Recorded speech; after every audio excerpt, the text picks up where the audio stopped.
I'm being advised that there's a threat of a violent incident at Valparaiso High School. All available units, can you proceed to Valpo High?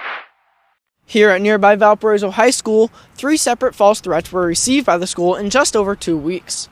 A threat on January 9th resulted in a lockdown in which students hid in classrooms and then were ultimately dismissed from the school for the day. On January 17th and 26th, 2 more threats were received, and administrators elected to place students in lockout status. The doors to the school were locked with no one entering or leaving the building, yet learning was not disrupted. No suspects were identified in the threats until Valparaiso police announced a 16-year-old boy from Ohio was arrested the afternoon of January 26th.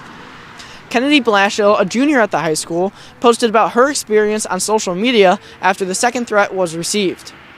During the second and third threat, the school put us on a lockout, and everybody just joked about it. School went on as normal. We were learning as normal.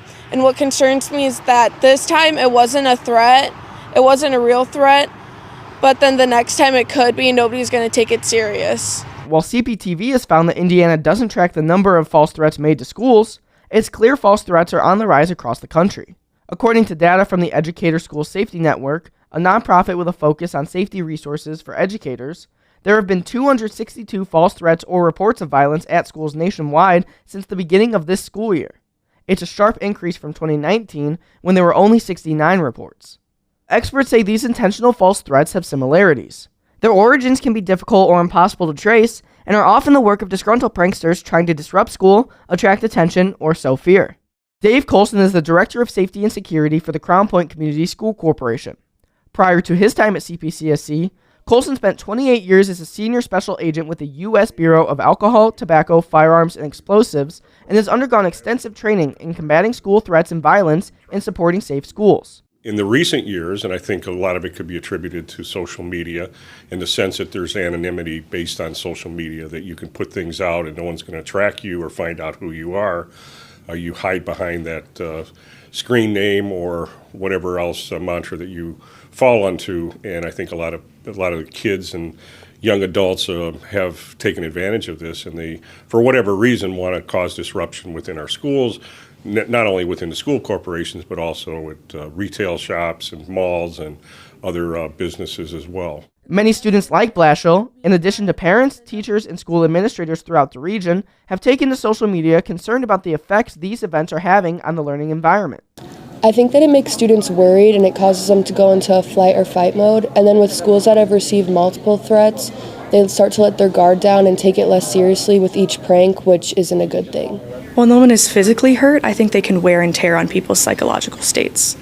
Yeah, I mean, I'm not necessarily sure how we deal with it. I mean, if you think about it all the time, then you're going to be living your life in fear, and that's not really how I want to live my life. I don't want to be a fearful person.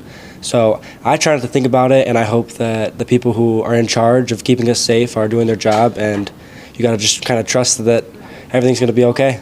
I think it's important for people to be somewhere in the middle, not overly desensitized to it and also not overly anxious to it, to take it seriously, to have faith that law enforcement officials are going to be working hard to find out who these individuals are that are making these phone calls so that this trend hopefully stops soon. Many law enforcement authorities predict false threats and swatting could be weaponized and continue to be used in different ways, like threatening elections, local and national public events, or calling in SWAT teams to major places of transit. Many parents say this latest wave of false threats points more clearly to a need for federal monitoring and a more robust federal response to the safety and security needs of schools. For CPTV, I'm Chris Gloff.